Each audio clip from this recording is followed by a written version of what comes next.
Hoje vamos destrinchar tudo sobre a cafeína, os mitos, verdades, efeitos no organismo e como consumir de forma inteligente. Será que o café realmente te dá energia? Ele impede a absorção de ferro? E qual é a quantidade ideal? Mas antes de tudo, vamos tirar de cabeça a ideia de que cafeína é sinônimo de café, pois a cafeína é uma substância encontrada em várias plantas, como o café, o chá, cacau e até em algumas bebidas energéticas. Ela é um estimulante do sistema nervoso central, mas isso não significa que ela nos dá energia de verdade. Thaís, o café dá energia? O café não dá energia. Ele tem cafeína, que é um estimulante e aumenta o estado de alerta. A verdade é um pouco mais complexa. Vamos entender como isso funciona no nosso corpo. Quando consumimos cafeína, ela é rapidamente absorvida pelo trato gastrointestinal e entra na corrente sanguínea. A partir daí, ela viaja até o cérebro, onde exerce os seus efeitos. A cafeína ela atua como antagonista da adenosina, um neurotransmissor que tem um papel fundamental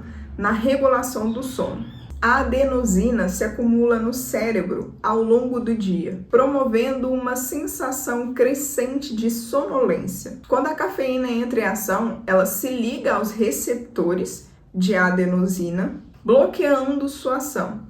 Isso significa que, ao inibir a adenosina, a cafeína reduz a sensação de cansaço e aumenta a atividade de neurotransmissores como a dopamina e a norepinefrina, que estão associados à sensação de alerta e bem-estar. Porém, é importante destacar que a cafeína não te dá energia, ela não cria energia, ela não cria um ATP, que é a molécula de energia.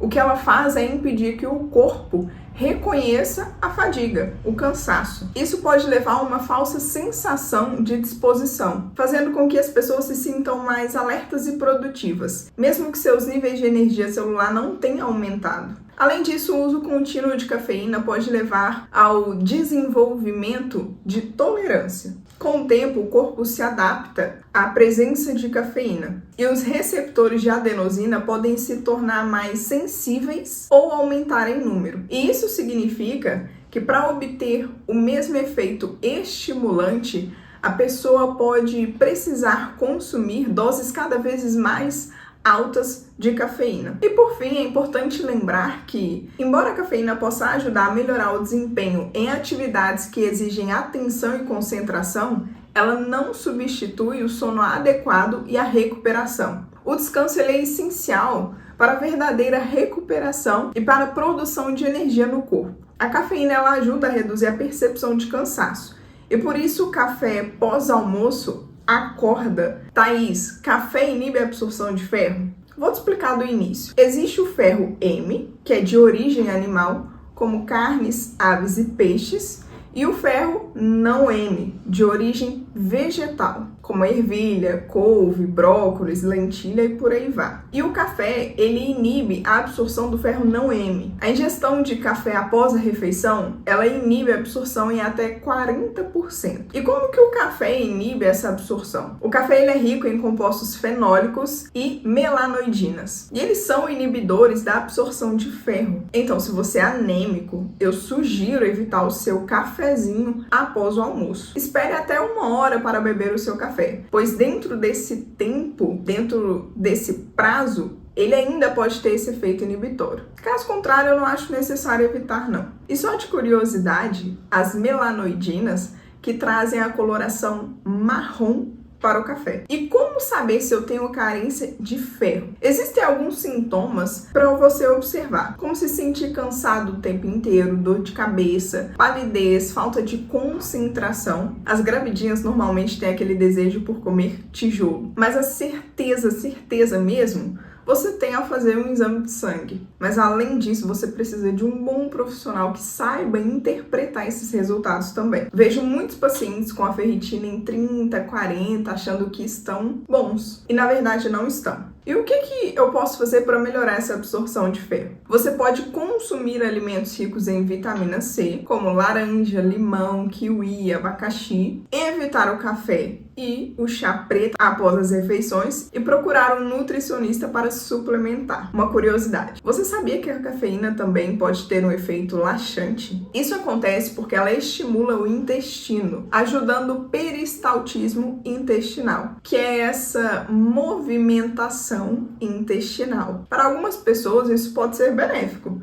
mas para outras pode causar um desconforto. Thaís, e como a cafeína pode auxiliar no processo de emagrecimento? A cafeína é frequentemente associada a dietas e programas de emagrecimento, e isso não é à toa. Nós vamos entender como ela pode ajudar nesse processo. Aumento do metabolismo. Um dos principais efeitos da cafeína é o aumento da taxa metabólica. Estudos mostram que a cafeína ela pode aumentar a termogênese, que é a produção de calor pelo corpo. E isso significa que, ao consumir cafeína, o seu corpo ele pode queimar mais calorias, mesmo estando em repouso. E esse efeito ele pode ser especialmente benéfico para quem busca perder peso, a queima de gordura. A cafeína também tem a capacidade de aumentar a oxidação de gordura. Isso significa que ela pode ajudar o corpo a usar a gordura armazenada como fonte de energia, especialmente durante os exercícios físicos. Então, quando você se exercita após consumir cafeína, o seu corpo pode ser mais eficiente em queimar gordura, o que pode contribuir para a perda de peso também. Melhora no desempenho físico. Então, além de ajudar na queima de gordura, a cafeína ela pode melhorar o desempenho físico. Ela aumenta a liberação de adrenalina, que é um hormônio que prepara o corpo para atividades físicas intensas. Isso pode resultar em treinos mais eficazes, permitindo que você se exercite por mais tempo e com mais intensidade, o que é fundamental para a perda de peso. Supressão do apetite. Um outro benefício da cafeína é a capacidade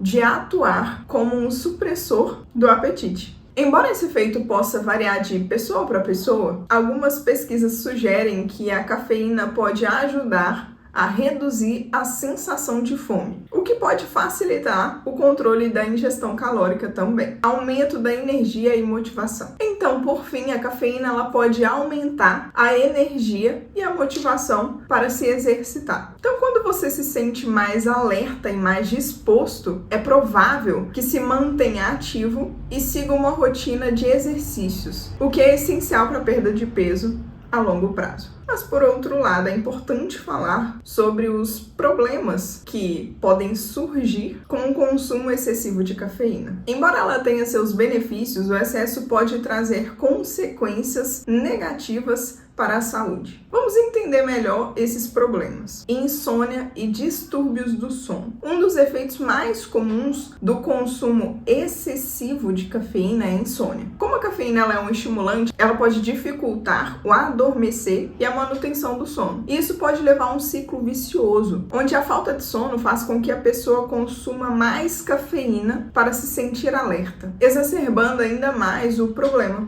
Ah, mas a minha mãe toma café antes de dormir e dorme bem. Isso é um engano muito comum e você pode não perceber a diferença, mas o sono perde a qualidade sem que você se dê conta. Faz o teste e me conta. Fique um tempo sem e me conta se a qualidade do seu sono não melhorou. A ansiedade e o nervosismo. A cafeína ela pode aumentar a ansiedade e o nervosismo, especialmente em pessoas sensíveis a ela. O consumo elevado pode levar a sintomas como palpitações, tremores e uma sensação de inquietação, aumento da frequência cardíaca. Outro efeito colateral do consumo excessivo de cafeína é o aumento da frequência cardíaca. E isso pode ser preocupante, especialmente para pessoas com condições cardíacas pré-existentes. A cafeína ela pode causar arritmias e aumentar o risco de problemas cardiovasculares em indivíduos suscetíveis. Problemas digestivos. A cafeína também pode causar desconforto gastrointestinal. Ela pode aumentar a produção de ácido no estômago, levando a problemas como azia, refluxo e até gastrite em algumas pessoas. Além disso, seu efeito laxante pode causar diarreia em indivíduos mais sensíveis, dependência e abstinência. O consumo regular de cafeína pode levar a uma dependência. Quando uma pessoa que consome cafeína regularmente e para de repente, pode experimentar sintomas de abstinência, como dores de cabeça, fadiga, irritabilidade